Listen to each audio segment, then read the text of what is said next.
Mujeres que corren con los lobos, de Clarissa Pinkola Estés. Capítulo 6.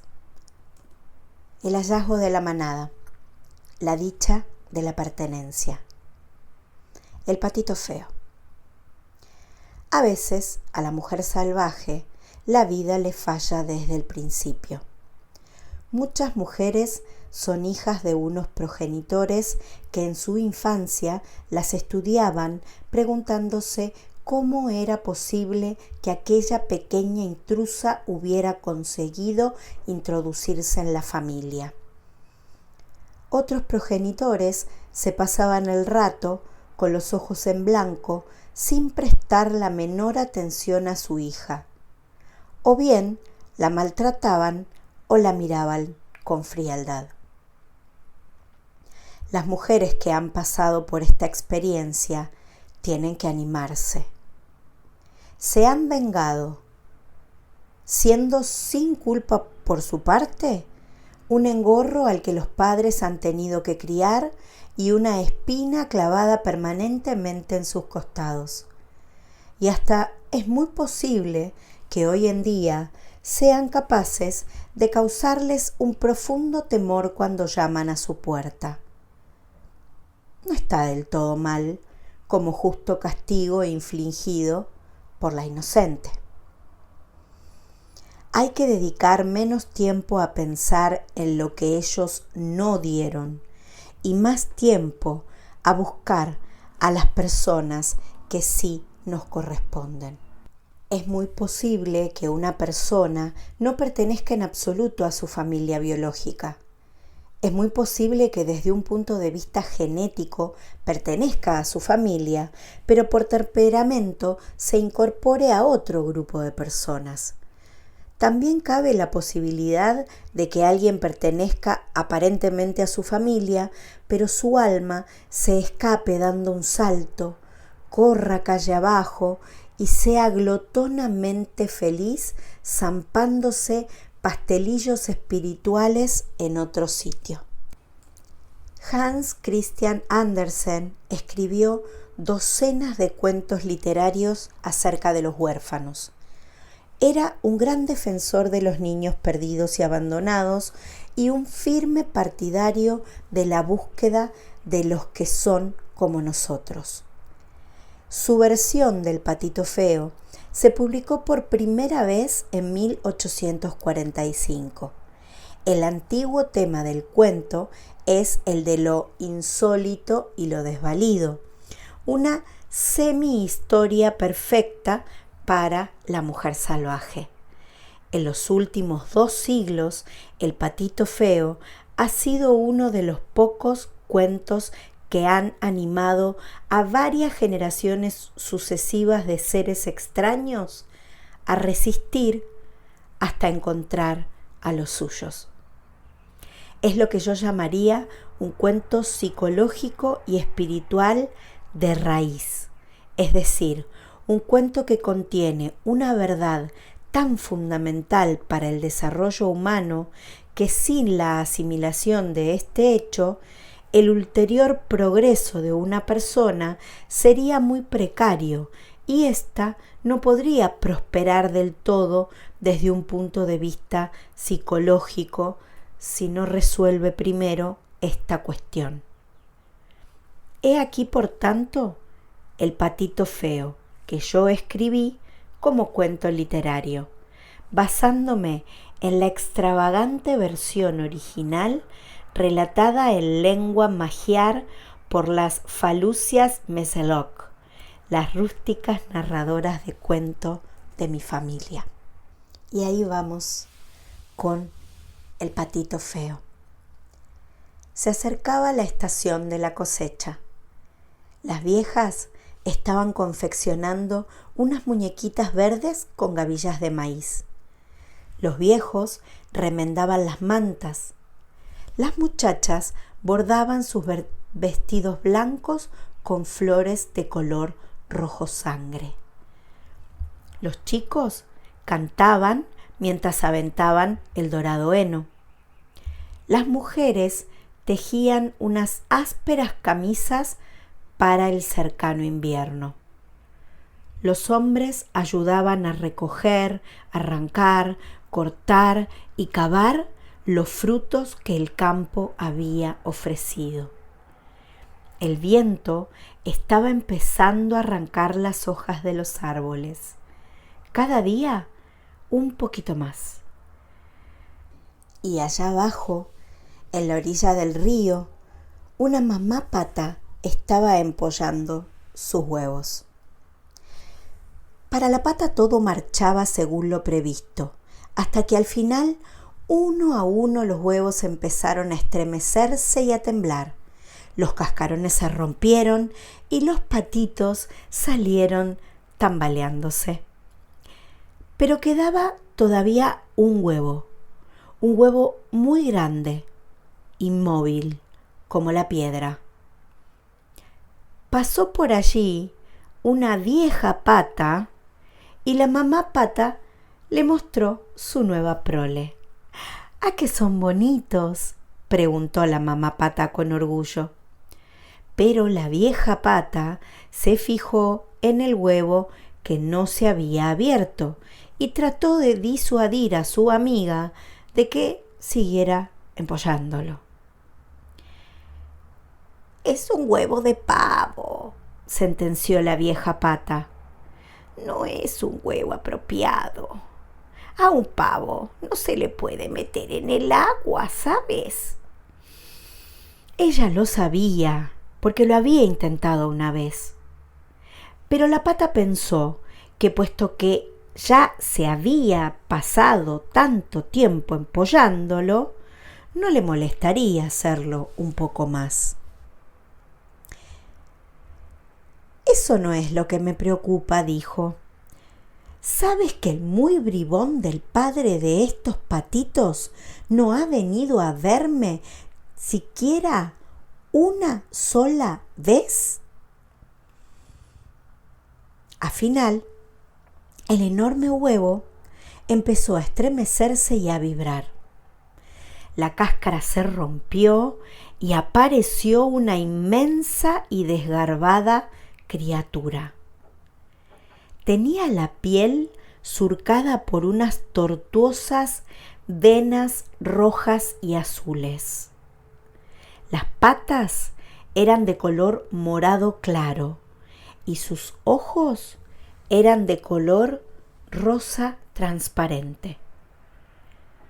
La mamá pata la dio la cabeza y estiró el cuello para examinarlo, y no tuvo más que reconocerlo. Era decididamente feo. «A lo mejor es un pavo», pensó preocupada. Sin embargo, cuando el patito feo entró en el agua con los demás polluelos de la nidada, la mamá pata vio que sabía nadar, y perfectamente.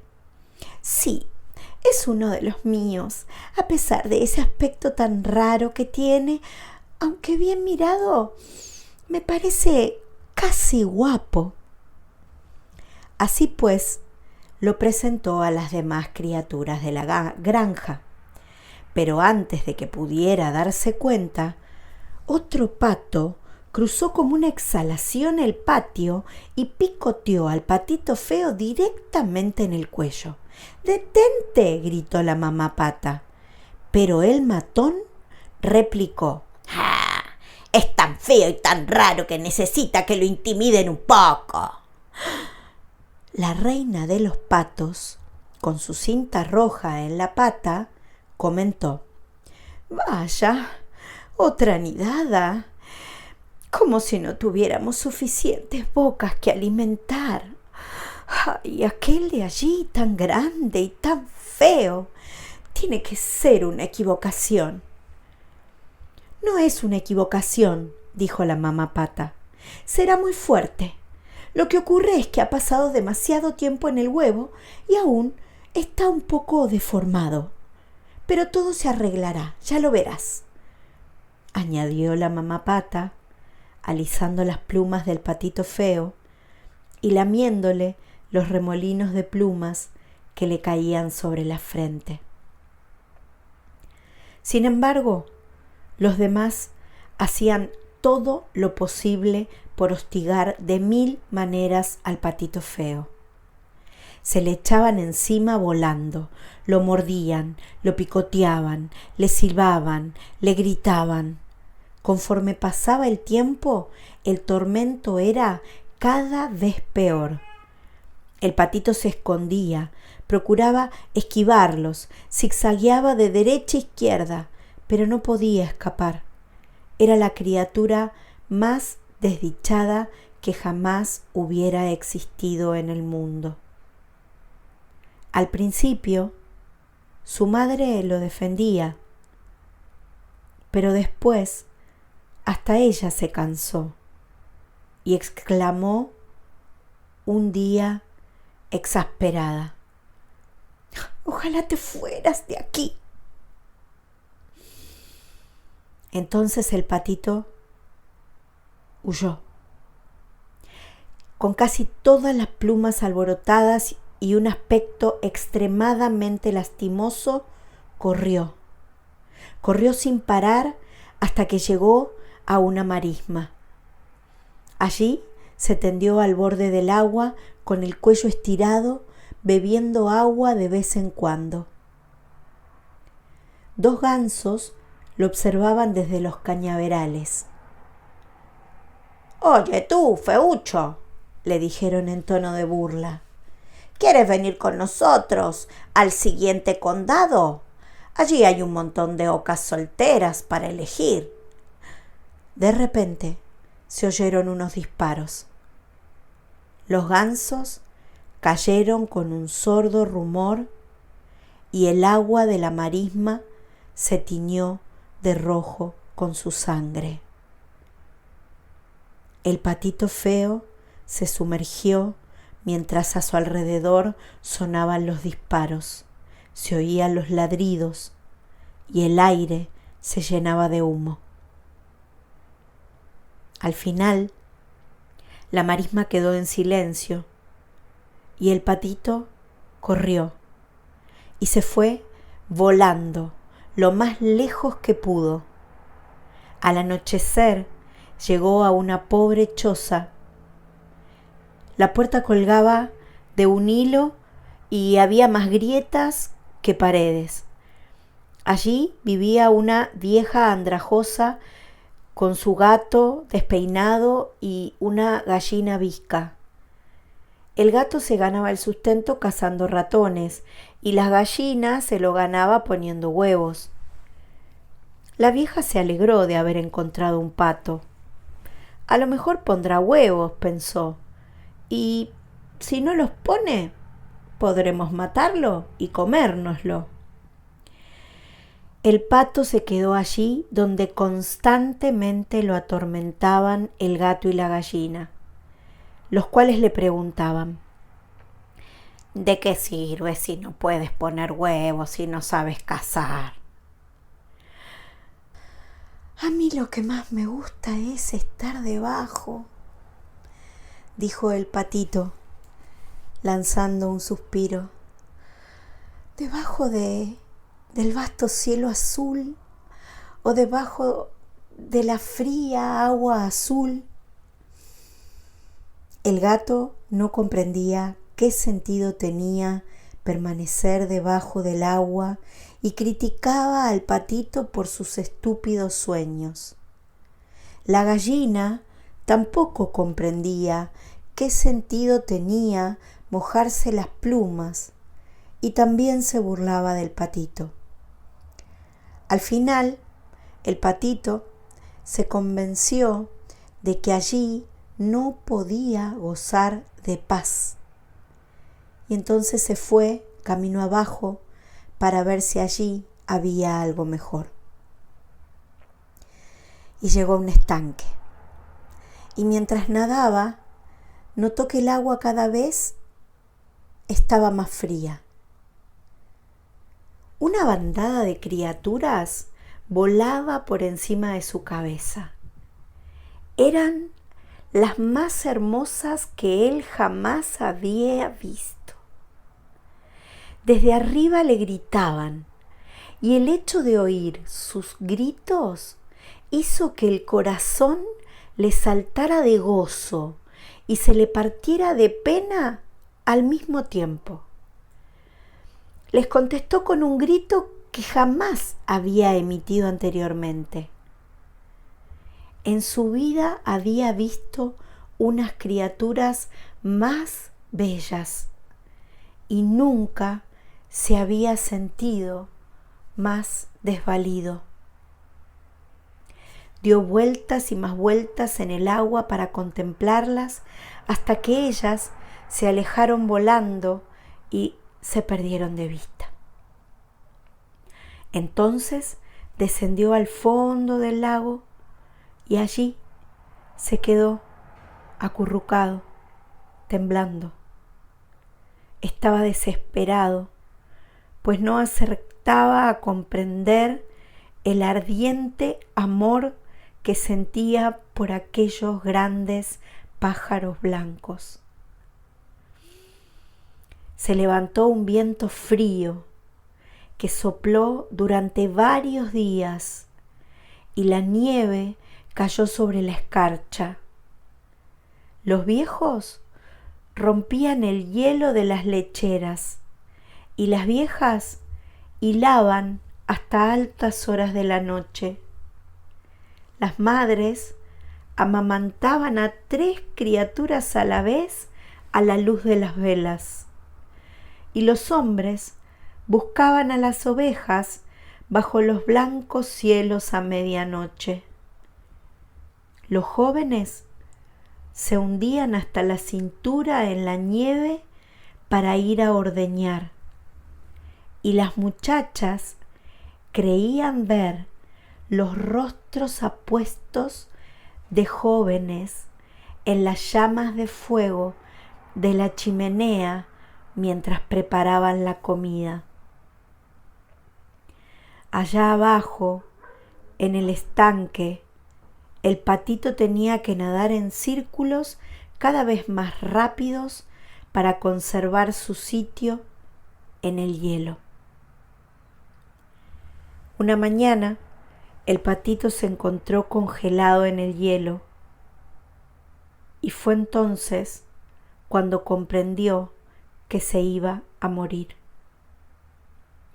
2 ánades reales descendieron volando y resbalaron sobre el hielo, y una vez allí estudiaron al patito. «Cuidado que eres feo», le graznaron.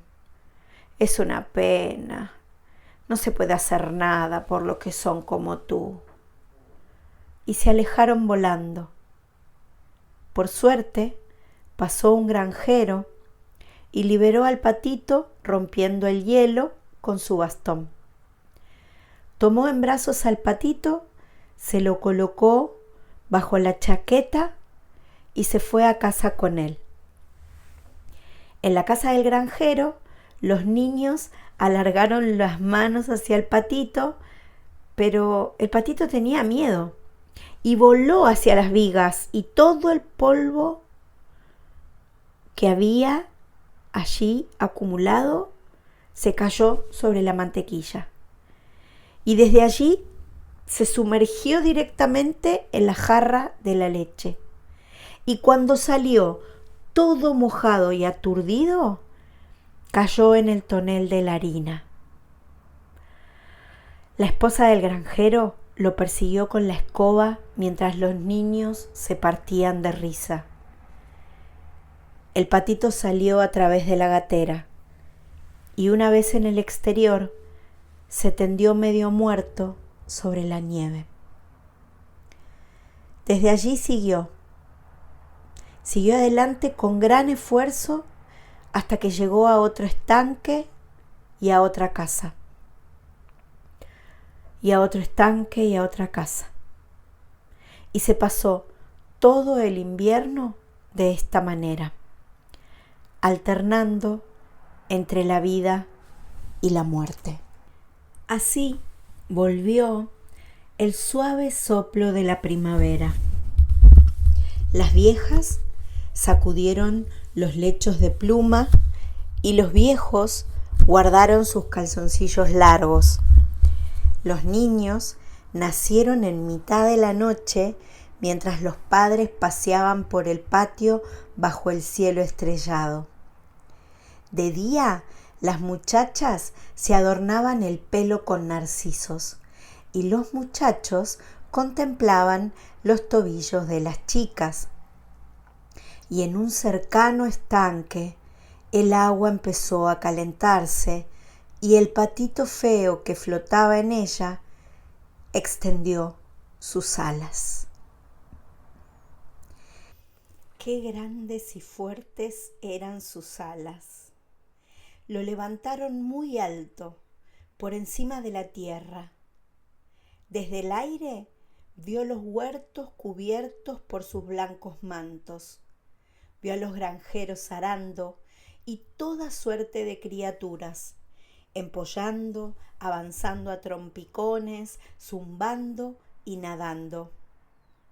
Y vio también en el estanque 3 cisnes, las mismas hermosas criaturas que había visto el otoño anterior, las que le habían robado el corazón, y sintió el deseo de reunirse con ellas. ¿Y si fingen apreciarme y cuando me acerco a ellas se alejan volando entre risas? Pensó el patito. Pero bajó igual, planeando, y se posó en el estanque mientras el corazón le martilleaba con fuerza en el pecho.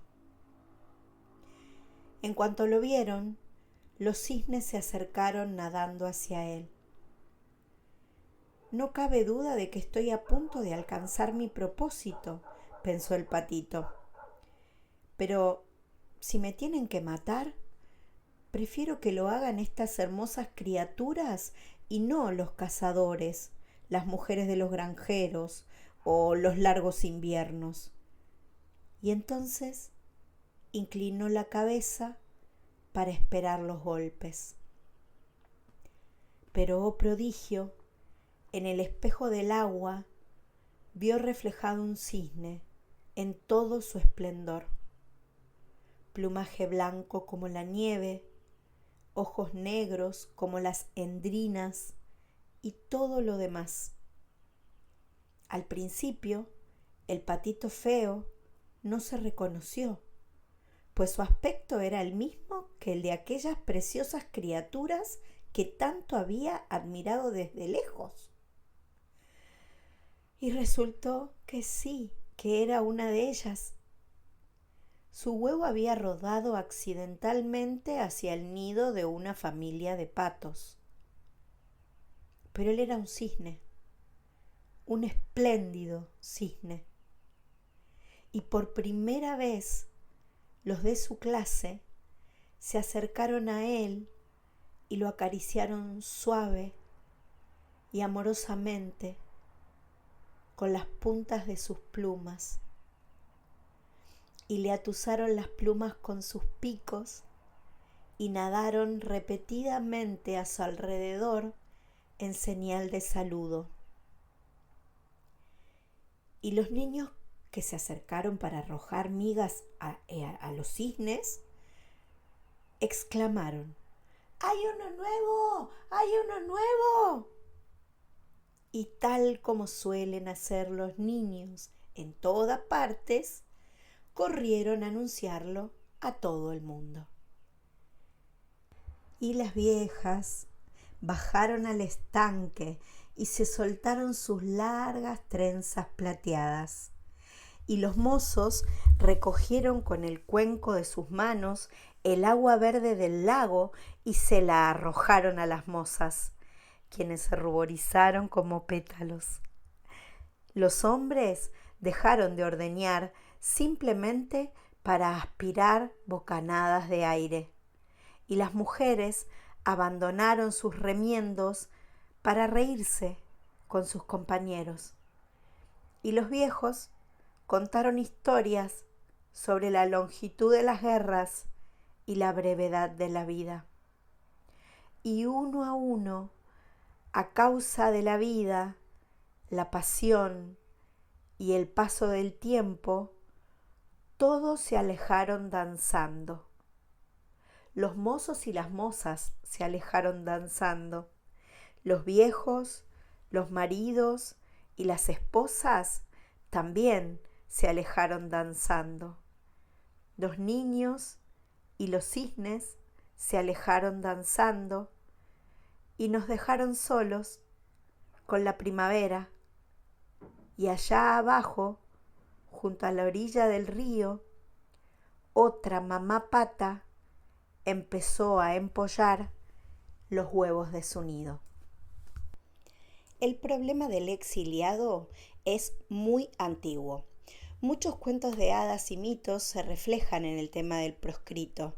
En tales relatos, la figura principal se siente torturada por unos acontecimientos que la rebasan, con frecuencia a causa de un doloroso descuido.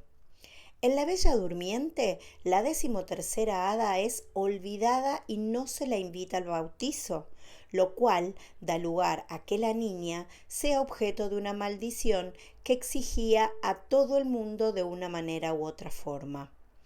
A veces el exilio se produce por pura maldad, como cuando la madrastra envía a la hijastra a la oscuridad del bosque en el cuento Basalisa la Sabia. Otras veces el exilio se produce como consecuencia de un ingenuo error. El griego Hefesto se puso del lado de su madre Hera en una discusión de esta con su esposo Zeus. Zeus se enfureció y arrojó a Hefesto del monte Olimpo, desterrándolo y provocándole una cojera. A veces el exilio puede ser consecuencia de un pacto que no se comprende, tal como ocurre en el cuento de un hombre que accede a vagar como una bestia durante un determinado número de años para poder ganar un poco de oro, y más tarde descubre que le ha entregado su alma al diablo disfrazado. El tema del patito feo es universal. Todos los cuentos del exilio contienen el mismo significado esencial, pero cada uno de ellos está adornado con distintos flecos y ringorrangos que reflejan el fondo cultural del cuento y la poesía de cada cuentista en particular. Los significados esenciales que aquí nos interesan son los siguientes. El patito del cuento es un símbolo de la naturaleza salvaje que, cuando las circunstancias la obligan a pasar penurias nutritivas, se esfuerza instintivamente en seguir adelante, ocurra lo que ocurra. La naturaleza salvaje resiste instintivamente y se agarra con fuerza, a veces con estilo y otras con torpeza. Y menos mal que lo hace, pues para la mujer salvaje, la perseverancia es una de sus mayores cualidades. Otro importante aspecto del relato es el de que cuando el sentimiento anímico particular de un individuo, que es simultáneamente una identidad instintiva y espiritual, se ve rodeado por el reconocimiento y la aceptación psíquicas, la persona percibe la vida y el poder con más fuerza que nunca. El hecho de descubrir a la propia familia psíquica confiere a la persona vitalidad y sensación de pertenencia. En el cuento, las distintas criaturas de la aldea contemplan al patito feo y de una u otra manera lo consideran inaceptable. En realidad no es feo, pero no se asemeja a los demás. Es tan distinto que parece una alubia negra entre 1 kilo de guisantes. Al principio, la mamá pata intenta defender al patito que cree suyo, pero al final se siente emocionalmente dividida y deja de preocuparse por aquel extraño retoño. Sus hermanos y otras criaturas de la comunidad se le echan encima, lo picotean y lo atormentan. Quieren obligarlo a irse, pero el patito feo se muere de pena al verse rechazado por los suyos. lo cual es terrible, pues él no ha hecho nada para merecer ese trato, como no sea el hecho de ser distinto y comportarse de una manera distinta. De hecho, sin haber alcanzado ni siquiera la mitad de su desarrollo, el patito padece fuerte complejo psicológico. Las niñas, que poseen una acusada naturaleza instintiva, suelen experimentar un considerable sufrimiento en las etapas iniciales de su vida. Desde su más tierna infancia se sienten cautivas y domesticadas y les dicen que son tercas y se portan mal. Su naturaleza salvaje se revela muy pronto. Son niñas muy curiosas y astutas y ponen de manifiesto unas excentricidades que, debidamente desarrolladas, constituyen la base de su creatividad durante todo el resto de sus vidas. Teniendo en cuenta que la vida creativa es el alimento y el agua del alma, este desarrollo básico es extremadamente importante. Por regla general, el temprano exilio se inicia sin culpa por parte del interesado y se intensifica por medio de la incomprensión, la crueldad de la ignorancia o la maldad deliberada de los demás. En tal caso, el yo básico de la psique sufre una temprana herida. Cuando ello ocurre, una niña empieza a creer que las imágenes negativas que su familia y su cultura le ofrecen de ella no solo son totalmente ciertas, sino que además están totalmente libres de prejuicios, opiniones y preferencias personales. La niña empieza a creer que es débil, fea e inaceptable, y así lo seguirá creyendo por mucho que se esfuerce en modificar la situación. Una niña es desterrada exactamente por las mismas razones que vemos en el patito feo. En muchas culturas, cuando nace una niña, se espera de ella que sea o se convierta en un determinado tipo de persona, se comporte de una cierta manera convencional, tenga una serie de valores que, aunque no sean idénticos a los de su familia, sí por lo menos se basen en ellos y, en cualquier caso, no provoque sobresaltos de ningún tipo. Estas expectativas quedan muy bien definidas cuando uno o ambos progenitores experimentan el deseo de una hija angelical, es decir, de una hija sumisamente perfecta. En las fantasías de algunos padres, la hija que tengan deberá ser perfecta y solo deberá reflejar sus criterios y sus valores.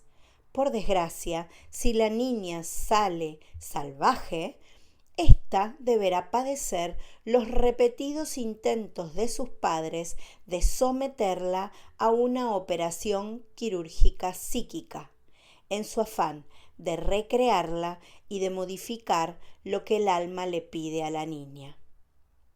Por mucho que su alma le pida que mire, la cultura circundante le pedirá que se vuelva ciega.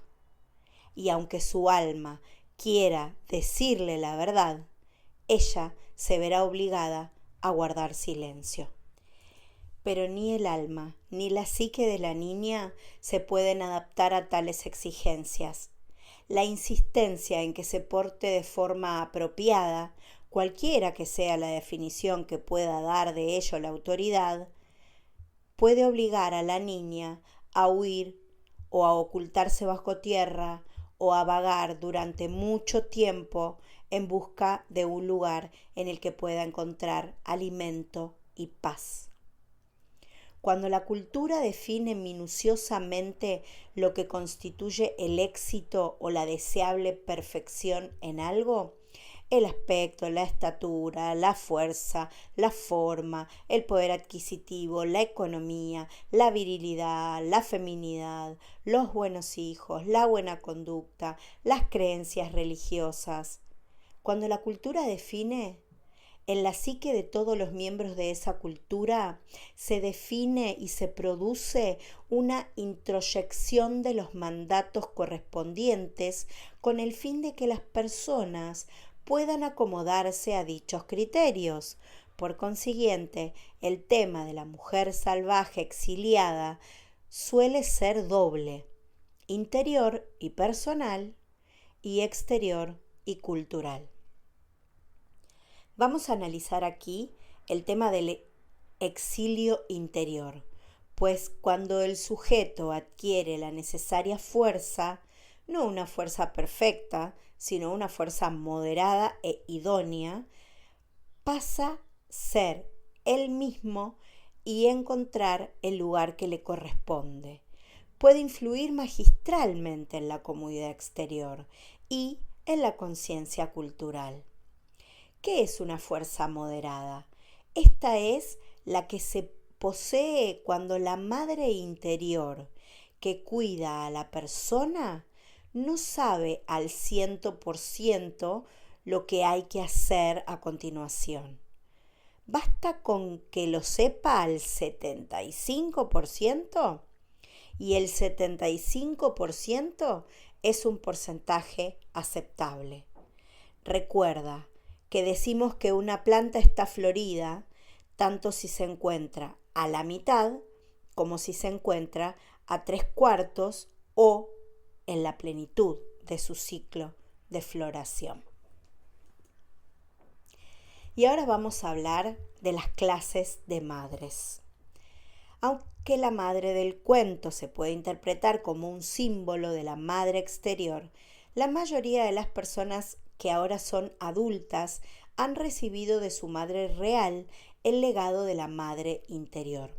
Se trata de un aspecto de la psique que actúa y responde de una manera que es idéntica a la experiencia infantil de la mujer con su propia madre.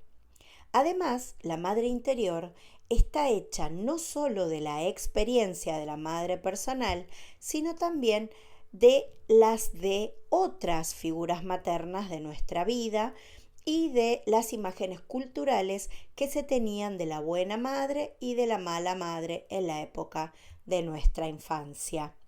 En casi todos los adultos, si hubo en otros tiempos alguna dificultad con la madre, pero ahora ya no la hay, existe todavía en su psique una doble de su madre que habla, actúa y responde de la misma manera que su madre real en la primera infancia. Aunque la cultura de una mujer haya evolucionado hacia un razonamiento más consciente con respecto al papel de las madres, la madre interior seguirá teniendo los mismos valores y las mismas ideas acerca del aspecto y la forma de actuar de una madre que los que imperaban en la cultura de su infancia. En la psicología profunda, todo este laberinto se llama complejo de la madre. Es uno de los aspectos esenciales de la psique de una mujer y es importante reconocer su condición, fortalecer aspectos, enderezar otros, eliminar otros y empezar de nuevo en caso de ser necesario. La mamá pata del cuento tiene varias cualidades que analizaremos una a una. Representa simultáneamente a la madre ambivalente, la madre derrumbada y la madre no mimada. Examinando a estas estructuras maternas, podremos empezar a establecer si nuestro complejo de la madre interior defiende firmemente nuestras singularidades, cualidades personales, o si por el contrario necesita desde hace tiempo un ajuste. Y ahora vamos a hablar de la madre ambivalente. En nuestro cuento, los instintos de la mamá pata la obligan a alejarse y aislarse. Se siente atacada por el hecho de tener un hijo distinto. Se siente emocionalmente dividida y como consecuencia de ello se derrumba y deja de preocuparse por el extraño hijo.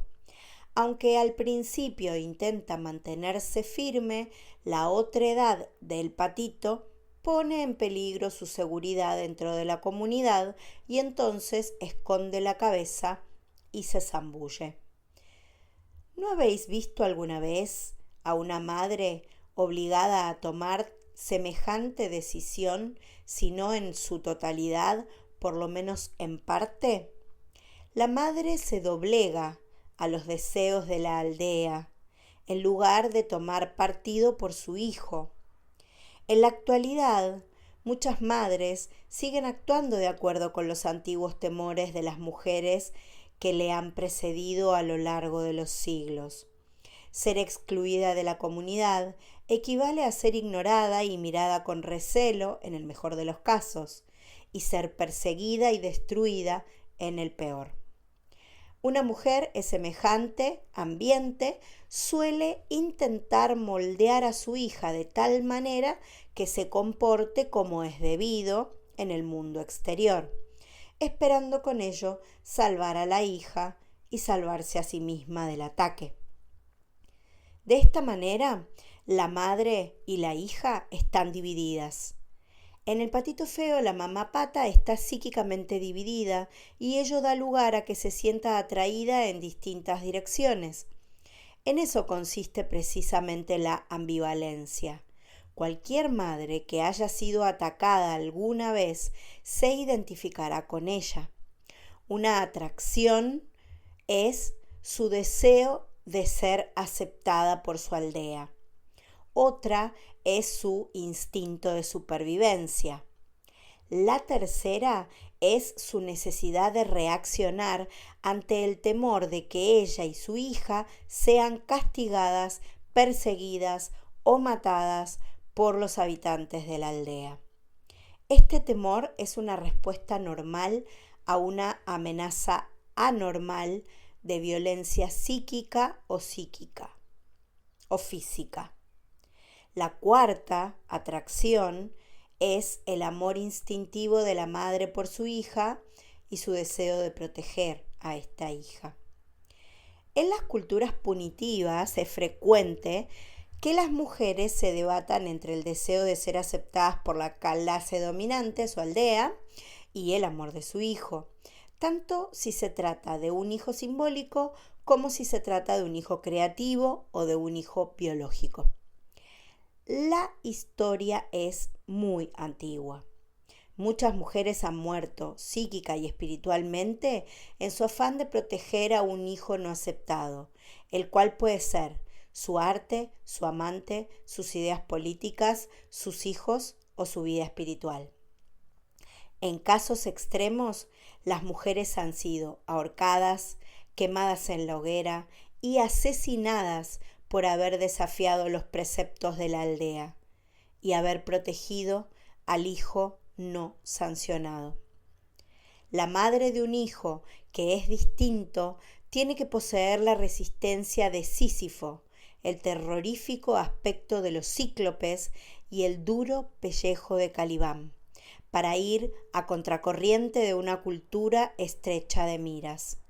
Las condiciones culturales más destructivas en las que puede nacer y vivir una mujer son aquellas que insisten en la necesidad de obedecer sin consultar con la propia alma, las que carecen de comprensivos rituales de perdón, las que obligan a la mujer a elegir entre su alma y la sociedad, aquellas a las que las conveniencias económicas o los sistemas de castas impiden la compasión por los demás, en las que el cuerpo es considerado algo que hay que purificar, o un santuario que se rige por decretos, en las que lo nuevo, lo insólito o lo distinto no suscita el menor placer,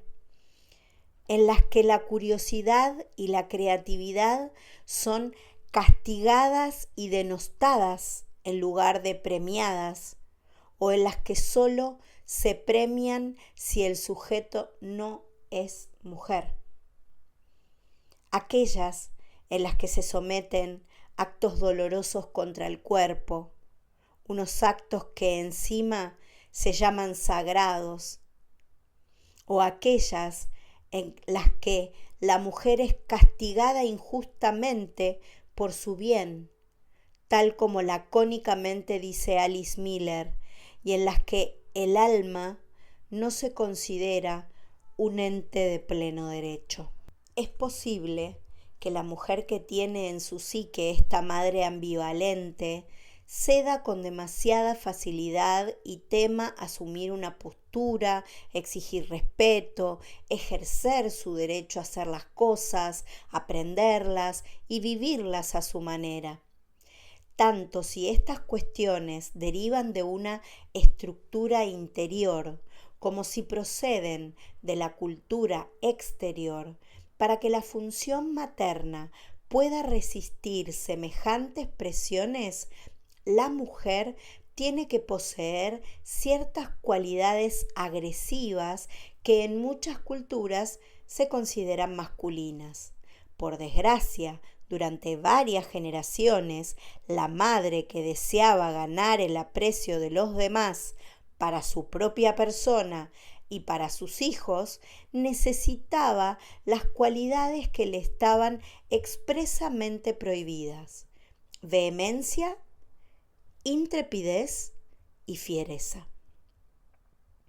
Para que una madre pueda criar satisfactoriamente a un hijo que en sus necesidades psíquicas y anímicas es ligera o considerablemente distinto de lo que manda la cultura dominante, tiene que hacer acopio de ciertas cualidades heroicas. Como las heroínas de los mitos, tiene que ser capaz de encontrar y adueñarse de esas cualidades en caso de que no estén autorizadas. Tiene que guardarlas y soltarlas en el momento adecuado, y tiene que defender su propia persona y aquello en lo que cree. No hay prácticamente ninguna manera de prepararse para eso, como que no sea armándose de valor y entrando en acción. Desde tiempo inmemorial, un acto considerado heroico ha sido el remedio de la entontecedora ambivalencia. La madre derrumbada. Al final, la mamá pata ya no puede soportar el acoso que sufre el hijo que ella ha traído al mundo. Pero lo más revelador es que ya no puede tolerar el tormento que a ella misma le causa la comunidad como consecuencia de sus intentos de proteger a su extraño hijo. Y entonces se derrumba y le grita al patito: «Ojalá te fueras de aquí». Y el desventurado patito se va. Cuando una madre se derrumba psicológicamente, significa que ha perdido el sentido de sí misma. Puede ser una malvada madre narcisista que se considera con derecho a ser una niña, pero lo más probable es que se haya visto separada del yo salvaje y se haya derrumbado debido al temor a una amenaza real de carácter psíquico o físico. Cuando las personas se derrumban, suelen resbalar hacia uno de los 3 estados emocionales siguientes. Un lío, es decir, están confusas. Un revolcadero, es decir, creen que nadie comprende debidamente su tormento. O un pozo, una repetición emocional de una antigua herida, a menudo una injusticia no reparada y por la que nadie pagó, que ha sido cometida con ellas en su infancia. Para conseguir que una madre se derrumbe, hay que provocar en ella una división emocional. Desde tiempo inmemorial, el medio más utilizado ha sido el de obligarla a elegir entre el amor a su hijo y el temor al daño que la aldea pueda causarle a ella y a su hijo si no atiende las reglas. En la decisión de Sophie de William Styron, la heroína, que es Sophie, es una prisionera de un campo de exterminio nazi. Comparece ante la presencia del comandante nazi con sus 2 hijos en brazos. El comandante la obliga a elegir cuál de sus 2 hijos se salvará y cuál de ellos morirá, diciéndole que si se niega a hacerlo, ambos niños morirán. Aunque semejante elección sea impensable, se trata de una opción psíquica que las madres se han visto obligadas a hacer a lo largo de los siglos. Cumples las reglas y matas a tus hijos o atente a las consecuencias. Y así sucesivamente. Cuando una madre se ve obligada a elegir entre su hijo y la cultura, nos encontramos en presencia de una cultura terriblemente cruel y desconsiderada. Una cultura que exige causar daño a una persona para defender sus propios preceptos. Es verdaderamente una cultura muy enferma. Esta cultura puede ser aquella en la que vive la mujer, pero lo más grave es que también puede ser la que ella lleva consigo en el interior de su mente. Hay innumerables ejemplos literales de ello en todo el mundo, y algunos de los más infames se dan en el continente americano, donde ha sido tradicional obligar a las mujeres a separarse de sus seres queridos y de las cosas que aman. En los siglos XVIII, XIX y XX hubo una larga, espantosa historia de la ruptura de las familias obligadas a someterse a la esclavitud. En los últimos siglos, las madres han tenido que entregar a sus hijos a la patria en tiempos de guerra y encima alegrarse de ello. Las forzadas repatriaciones se siguen produciendo hoy en día. En todo el mundo y en distintas épocas se ha prohibido a las mujeres amar y dar cobijo a quien ellas quieren y de la forma en que desean.